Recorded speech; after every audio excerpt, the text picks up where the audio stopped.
Prezados irmãos, tão gostoso participar desse culto. Sintam-se todos abraçados, saudados, mesmo que seja de forma virtual. Para nossa meditação nessa noite, eu gostaria de citar uma palavra que talvez sempre é um desafio para todos nós. A palavra é paciência. Devo dizer outra vez, paciência, muita paciência. Paciência no sentido bíblico, paciência no sentido que Jesus quer nos ensinar nesta mensagem. Jesus, no capítulo 4 de Marcos, nos conta algumas parábolas. Queremos nos basear inicialmente em 3 parábolas que têm um núcleo em comum, a figura de um semeador. Capítulo 4 de Marcos, 26 a 29. Disse também: o reino de Deus é comparável a um homem que lança semente à terra. Quer esteja ele dormindo à noite, quer acordado de dia, a semente acaba brotando e crescendo sem ele saber como. A terra produz o grão por si mesma, primeiro a planta, depois a espiga, e por último o grão que enche a espiga. Mas, assim que o grão amadurece, o homem logo lhe passa a foice, porque chegou a colheita. O homem semeia e depois ele se torna totalmente passivo em relação à semente lançada.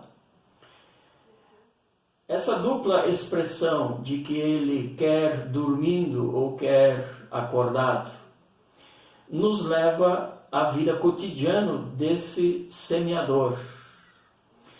Ele naturalmente não é um preguiçoso que fica dormindo, mas também ele não é um super-homem que não precise descansar. Apenas Jesus está nos levando à imaginação de que num primeiro momento, diante da sua tarefa, ele há de lançar a semente. E depois nós vamos vê-lo de forma bem ativa, finalmente no tempo da colheita. Quer dormindo, quer de dia, esse homem está vivendo a sua vida normal. Não há nenhuma possibilidade, e nem se poderia imaginar, que alguém que depois de lançar uma semente, já logo no próximo dia, se dirija até o campo e comece a olhar e talvez mexer a terra para ver o que está acontecendo com a semente. Talvez um pouquinho mais na frente começa a arrancar algumas plantas para ver o que está ocorrendo. Naturalmente que isso não ocorre. O semeador lança a semente e depois ele precisa aguardar. Jesus destaca aqui que esse homem não sabe como que acontece a germinação, como ocorre o desenvolvimento desta planta. Ele não sabe como. E Jesus também diz claramente que esse homem só vai retornar quando houver a colheita.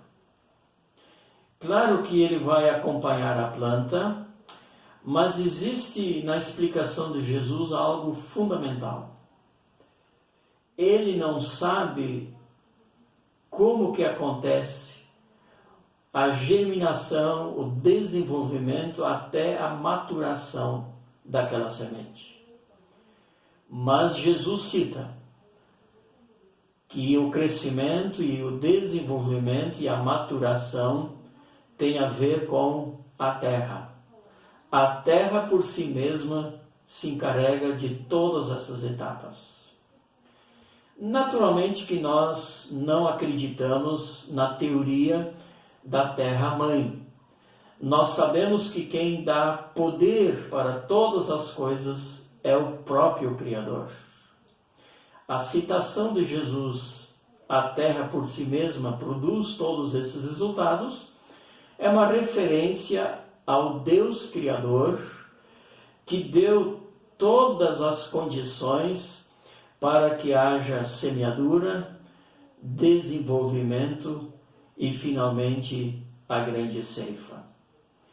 Ou seja, meus queridos, a grande ênfase dessa parábola está na passividade do agricultor e em abundância a atividade do Senhor. Não esqueça que Jesus introduz essa parábola com as palavras: aqui compararei o reino de Deus. Pois aqui está a comparação.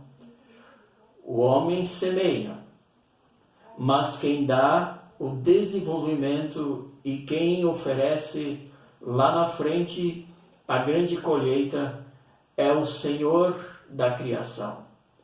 É o Senhor que reina, é o Senhor que age, pois reino de Deus é ação de Deus.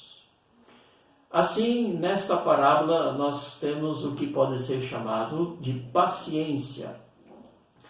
Mas eu quero acrescentar a esta palavra paciência o conceito: paciência com adiamento.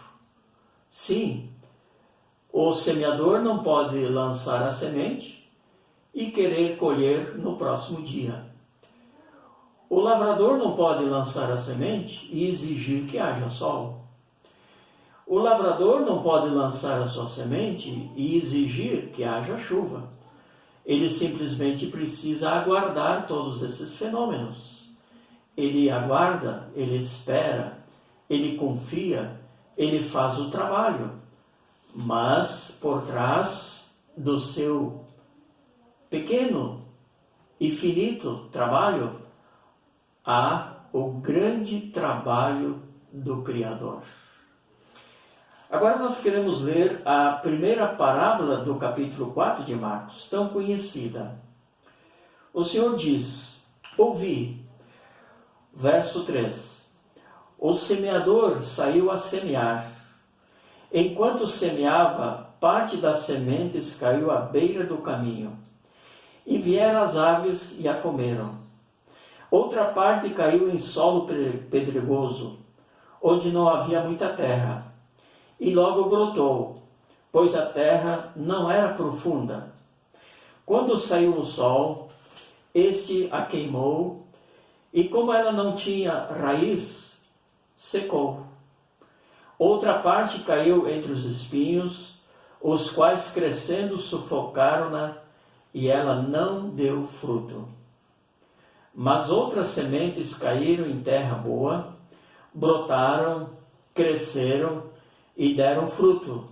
E um grão produziu outros 30, outros 60 e outros 100. E disse-lhes: quem tem ouvidos para ouvir, ouça. Alguns intérpretes se concentram nos 4 solos. Outros se concentram na semente. Mas o caminho mais seguro para a compreensão desta parábola está na figura do semeador. Veja que quando Jesus vai explicar em particular esta parábola para os seus discípulos, lá no versículo 14 ele diz: o semeador semeia a palavra. O semeador é a figura central nesta construção parabólica. Veja agora alguns pontos muito importantes e bem específicos. O semeador lança sementes. Você viu um paralelo com a primeira parábola? onde também o semeador lança uma semente. O que acontece com esta parábola é que os ouvintes podem rapidamente acompanhar um raciocínio a partir da situação daquela época no labor camporil. As propriedades normalmente eram pequenas. A propriedade de alguém podia ter lugares bons, de solo louvável, mas também havia momentos em que o lavrador se deparava com um chão duvidoso, e também por ser um lugar onde facilmente pessoas transitavam, haviam caminhos, alguns trilhos. Então a primeira parte, Jesus diz que a semente cai em um caminho, e a semente está lá. E como de costume, o lavrador não vai lançar a semente entre sulcos, ele apenas vai rasgar a terra depois de um outro processo, por causa do sol e por causa das aves que estão próximas. É fácil imaginar que parte da semente há de se perder. Resultado nulo. Depois nós podemos imaginar uma parte deste solo onde tem pedras logo abaixo de uma fina camada de terra, provavelmente também pensando em argila. E imediatamente o conceito de algum lugar onde, por ter tido ervas daninhas e o lavrador queimou estas ervas, mas ele não fez nenhum trabalho profundo, então logo abaixo da terra ainda estão ali sementes de ervas daninhas. E é claro que, havendo pedras, uma planta não pode se desenvolver. E havendo raízes de ervas daninhas, vão certamente sufocar as raízes, quer seja de trigo ou de cevada, que provavelmente são as duas plantas que nós aqui devemos conceber. Então, meus queridos, no caso 1, resultado nulo. No segundo e no terceiro caso, há algo que acontece, mas não se sustém. Até agora, nós não tivemos nenhuma produtividade. Finalmente, Jesus, no ápice da sua parábola, vai dizer que sementes caem em terra boa, e parte da semente traz 30 como produção, e outra parte 60, e ainda Jesus, de uma forma hipérbole, exagerada, vai dizer que 100 por 1. Há um entusiasmo nesta produção. Meus queridos, então nós podemos classificar os resultados de toda esta tríplice situação, onde então temos o insucesso, nenhum sucesso. Vou repetir, o insucesso. Depois, juntando a segunda e a terceira parte, que se assemelham, nós temos um sucesso, mas é um sucesso apenas aparente. Vou repetir. É um sucesso apenas aparente.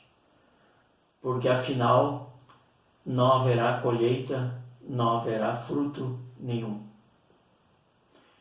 E de forma paradoxal, Jesus vai nos dizer de um enorme sucesso. 30, 60 e 100 são índices maravilhosos no conceito elementar dos dias de um lavrador na época de Jesus. Meus queridos, o que nós temos aqui é homem que semeia, sabendo que haverá insucesso, sabendo que haverá um sucesso ilusório, apenas de aparência, mas haverá uma grande colheita. Ou seja, nós estamos diante do tema da paciência de Deus. Porque Jesus, quando vai identificar o semeador, é Deus. Deus lançando sobre o mundo a semente. Ele fez isso no passado através dos profetas. Ele está fazendo isso através de Jesus, o profeta dentre os profetas. E após a ascensão de Jesus, ele está fazendo isso através dos seus servos. Ele está lançando a semente do Evangelho através dos filhos resgatados pela cruz de Cristo. Deus continua semeando. Ele sempre semeou. Desde a queda de Adão, ele sempre semeou. Mesmo sabendo que em alguns casos não haverá nenhuma resposta, um insucesso total. Mesmo sabendo que muitos, num primeiro momento, se achegarão à mensagem